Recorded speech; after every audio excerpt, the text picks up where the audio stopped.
The Chinese highway, despite its grim humor, turned out overall to be an event full of revelations. First of all, some illusions about China and its supposed kinship with the axis of evil were dispelled.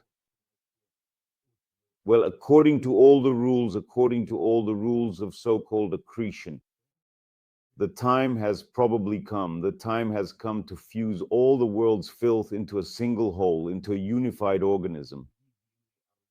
After all dictatorships are, as they say, homogeneous. I apologize for using this term, but there is no word in Russian that so precisely describes this phenomenon. It's about close kinship. It's a unity of evolutionary development and origin. There's a lot to it. That's why the word homogeneous is more fitting. And all dictatorships, of course, because of their homogeneity, must find each other by scent and eagerly copulate. And now the Shanghai Cooperation Organization has become just such an orgy. After all, the war in Ukraine is much more than just a war in Ukraine, and much more than just a war. Today, it's a choice of path for the entire planet. It's a clash, albeit a relative one, between freedom and dictatorship. And in this deadly battle, the past and the future have come face to face. And the whole problem, let's be honest, is that no one knows and no one can figure out what is the past and what is the future. It is quite possible that it is precisely the shameless, bloody, and lawless totalitarianism that is the very future of humanity. And it is fighting against the free, fading past. Alas, the fact is, all these scientific and technological gadgets have given dictatorships unique opportunities for control, violence, and the suppression of freedom. Never before have dictatorships had such astonishing and effective tools as they do today. Well, it's an unpleasant truth, but I think you'll forgive me for it. And modern technologies significantly simplify the establishment of absolutism, tyranny, and slavery. Yes, indeed, all these remarkable technologies are fundamentally the product of profound thought and undeniably the product of true freedom. However, without the essential foundation of freedom, these very same advancements are almost completely and utterly useless for us. Just pay attention. In Russia, a record has been set. Exactly 5 have been installed. At the moment, there are 5 million street surveillance cameras. And for this particular project, approximately 24 billion Russian rubles will be meticulously spent and allocated for its successful completion.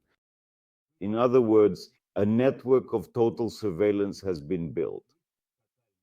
A network of total surveillance. And it's not just a facial recognition system. It's a growing, terrifying web which really is quite capable of completely crushing and effectively tracking people. And of course, this won't paralyze a universal, some kind of true tidal wave of anger. It will be powerless against a large-scale uprising, but any smaller events, anything less than a massive one-time uprising, which is of course generally doomed. And unfortunately, here too, we have to recognize that large-scale uprisings, as a rule, grow out of something, out of some kind of seed, sometimes from a certain shoot that at first looks very small and sad. Yes, in general, the SCO is, of course, a nasty event, as it turned out, but not everything is so clear-cut. It's sad, as you can gather from my first words. The thing is, yes, dictators have gathered, and these are creatures who are used to sucking blood. And these bloodsuckers, first and foremost, look intently at each other's throats, meticulously marking in advance the precise spot where it's most convenient and opportune to sink in their sharp, venomous fangs. And every single partner in dictatorship, every like-minded individual they assess, for example, the accessibility of his blood. And here there is, as it were, a certain fragile but still some hope that, despite the prevailing challenges, a glimmer of possibility remains, a chance for a positive outcome to emerge. The one who is the primary and most significant player, indeed the main force in this entire unfolding story, will inevitably still catch the distinct scent of profound political decay emanating from Putin, and will come to fully realize that Putin is simply too utterly dead and too profoundly toxic a figure, possessing the very highest degree of deadness and, let's put it this way, with stagnant blood from which you can't really draw anything. It's clear that all dictators are primarily focused on their own personal interests. And this result of Xi's interaction should make the old experienced, it should prompt the party vampire to realize that this rancid and foul-smelling Putin blood is unfit, and that even the sieve will remain hungry, not to mention a jaw dislocated from biting.